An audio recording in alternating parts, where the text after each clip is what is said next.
By your name, it's clear you're from Nigeria.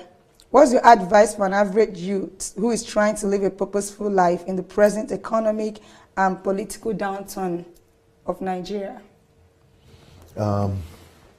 If you are a young person and, because of all what's going on with the economy and not giving too much hope to the youth, there are the immediate two things I would advise you to do. The first thing I would advise you to do is to make sure that you go to the internet and look for opportunities on the internet. There are a lot of opportunities on the internet. Everybody should be able to use the internet these days. Look there, search, research, see what you could do while you are back in Africa from home. You're just using a little bit of skills on the internet. Number two, look for mentors, and not just mentors on life issues, but look for mentors on financial issues as well. And make sure that you stand on the shoulder of somebody to take you to another level.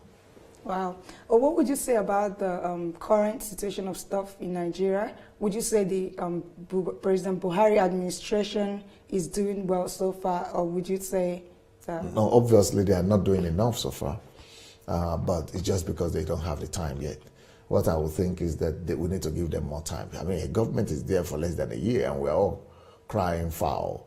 I mean, we had governments there for 6 years, 7 years, 10 years, who ran the government, this country down to where it is now. It's not fair in such a short time to expect a miracle. It's just not fair.